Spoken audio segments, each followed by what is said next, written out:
Alright, so welcome back. So this is part 2 of the engine rebuild on this 99 XC700 SP. Previous video we removed it from the sled, and what we're going to do is we're going to start taking it apart. I've already taken the head off just to take a peek at it, so we'll take a look at that in a minute. But essentially we're going to do a step-by-step process on as far as what we have to do as far as the tear down on this engine. Alright, so the first thing you want to do is we're going to remove the clutch, and what you can do is you're going to back off the bolt that holds the clutch, and then what you can do is you're going to get a clutch puller. They are specific to the engine that you're working on. You're going to thread it in, and what will happen is packed, and you're going to thread it in, and what will happen is the puller is going to butt up against the clutch, and then it's going to push off. So I've already taken this off, but just to give you an example, when you thread the clutch puller into it, it's going to bottom out inside the crankshaft, and then it's going to force itself off. Alright, so now with the clutch removed, this is why we're taking it apart. So this engine has a bad oil seal on the PTO side. So if you look up at the top, it's nice and tight, and down at the bottom you can see essentially the reinforcing ring on the seal, and that is why the seal is being replaced, because essentially it's sucking air into the engine, causing it to go lean, and also engine oil is escaping from the seal. It's not staying on the bearing. So after you have the clutch removed, what you want to do now is you're going to want to remove the head. The head is held on by what we got here, 12 half-inch bolts, and you're just going to take an impact and essentially remove all the bolts, remove the plugs. You can remove the thermostat housing and put that in a bag, and once you remove the bolts, the head just is going to come right off, and you're going to be exposed to the PTO and the mag side. And what we'll do is I got Cameron go ahead and pull the rope, and we can see what we're looking at as far as the damage. Go ahead and pull it down more. There you go. So if we look, here is the example of what's going wrong when it runs lean. The edges get hot, and then you can turn it off. So the edges run hot, and then it starts to heat up, and the plating breaks down, and it starts to get scuffed. So this is why this is going to get replaced. Luckily the mag side is pretty good. You know, there's a little bit of discoloration on there, but there's no breakdown of the plating. So what we're going to do now is we're going to remove the Y pipe, and we're going to pop the cylinders off the pistons. Alright, so what we're going to do now, first step you got to do is we're going to remove the Y pipe, and the Y pipe is held on by 3 6mm Allen head bolts. And before you go at these, what you want to do is you want to blow them out, make sure that there's no debris in there, because you want to make sure when you put your Allen key in there, it's nice and tight, it's not hanging out there by a little bit. You want to get it in there all the way so you don't strip it.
Alright, so what you want to do is to remove the cylinders from the case.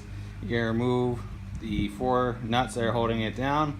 These are 14 millimeter. You can use a swivel socket like this, or a normal wrench, or a normal socket. The swivel socket lets you get into this tight space a bit easier. Oop.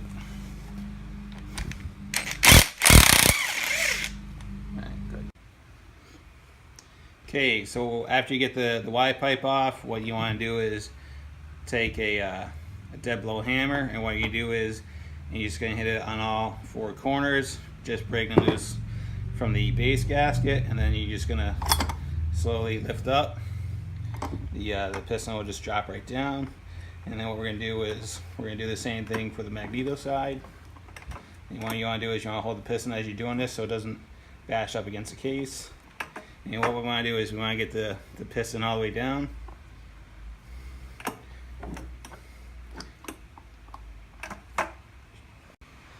Alright, so the next thing we're going to do is we're going to remove the oil injection system. So we're going to remove the pump, and then we're going to remove all the lines from the main bearing and the two oil injection lines for the carbs. You know, there's a banjo bolt that's held on right here, one right there, and then there's two bolts that are holding the pump onto the housing. So we're going to remove that. We're going to remove the bolt that holds on the hold down clamp for all the lines, and then the oil pump will come down off as one assembly. Alright, so the next thing we're going to do is we're going to remove the carb boots and the reed valves, and these are just held on by 10 millimeter bolts.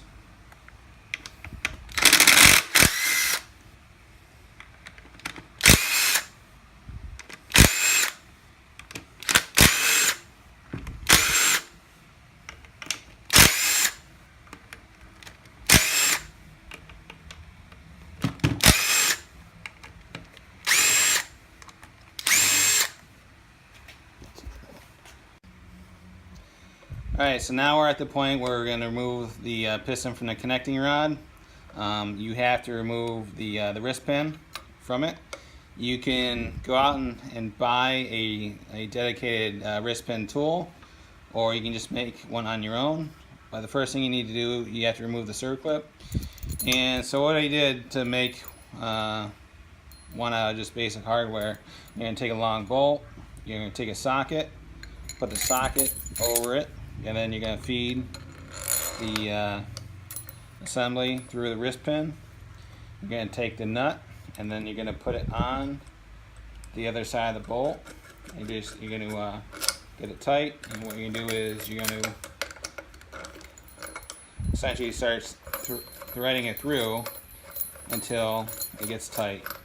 And what will happen is, as you tighten it up, the socket, and so the nut is going to bottom up against the pin, and the socket is going to go up against the side of the piston, and then as you continue to tighten it, the wrist pin will be drawn into the socket.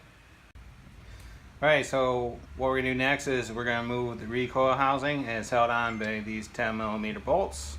So we're just going to zip those off. Alright, so what we're going to do next is we're going to remove the recoil cage, and it's just held on by these same 6 10 millimeter bolts. Alright, so at this point we're ready to remove the flywheel.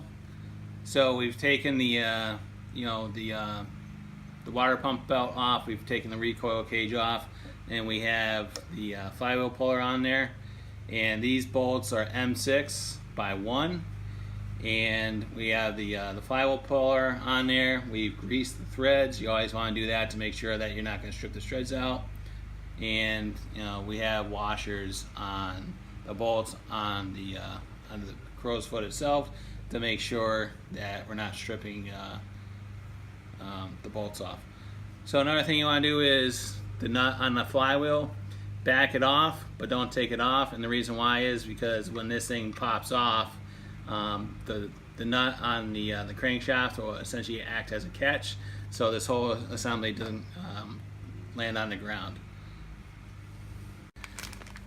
Alright, so we actually forgot to film getting the stator off. We got involved in it. But essentially, what you have to do is there's a couple bolts that hold the stator on to the ignition housing, right there, right there, and right there. And you're gonna remove them and remove those, and then the stator will pop off. And then once you remove the stator, as far as holding the water pump housing, there's 4 bolts. There's one right there, one right there, one right there. You take those out, and then what's going to happen is, after you loosen up the hose clamp, this will come right off. It may be a little bit sticky because there is RTV sealant on that holding it on, but it will come off. You may have to use a screwdriver or something like that to get it off. And then at this point, the only thing that's left is we're going to go ahead and split the case. Alright, so at this point we're getting ready to split the case. So the first thing you have to do is we're going to remove the engine mount straps.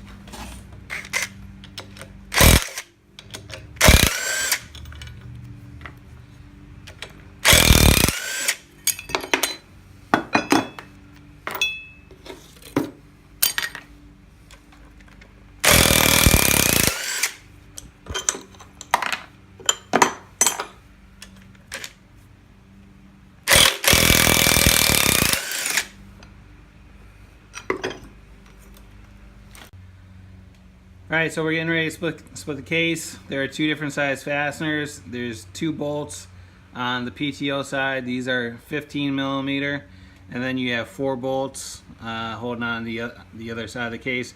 These are 13 millimeter. So we're going to go ahead and remove the 15s first.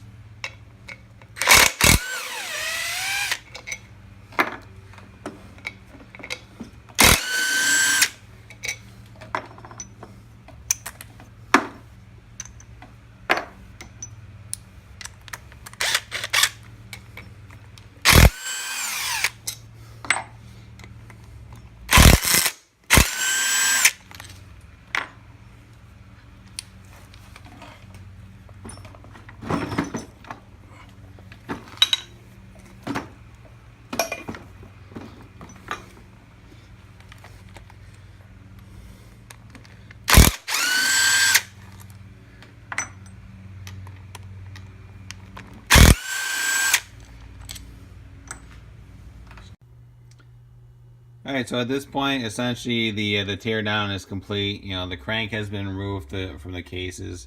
You know, the cases look pretty good.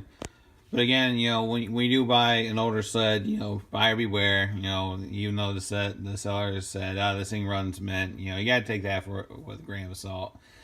Especially an older sled, you gotta just assume everything's broken, and despite what people tell you, you gotta be on the defense and set your expectations accordingly, because you know the seller told us, you know, this said, you know, recent top end ran mint, but honestly, you know, the person was just lying and didn't know what he was talking about. You know, I knew that the seal was gone when we were looking at it, and you know, I told Cameron on the way back that more than likely this is gonna have a bigger issue, but for the price point where we got it at and the overall condition of the rest of the sled, even if you had to put $400 or $500 into it, you're still gonna be ahead of the game. So, you know, we saw the cylinder and the piston, and this is just an example of what you're gonna be looking at. So if you do get it down to this point, you want to check all the bearings. That one is actually pretty good. That's actually a pretty good sign. But then you go to the next one. Hopefully you can hear that. That's bad. That one's bad. That one's really bad. And so essentially all the bearings on this crank are shot. What we're going to do is we're going to buy a used crank and go from there. Everything has been bagged and tagged as far as the engine. Everything's in the bin. And what I would do is I would recommend, if you're doing something like this, do this as well. Because more likely you're probably going to have parts sitting in here for 2 or 3 weeks while you're waiting for parts.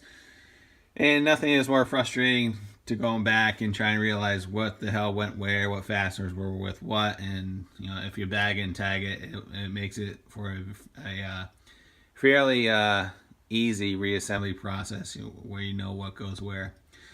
So essentially that's it, guys. I hope you found this informative and helpful. If there's any questions, comments, concerns, specifically to the teardown, let me know, and I'll get back to you as soon as I can.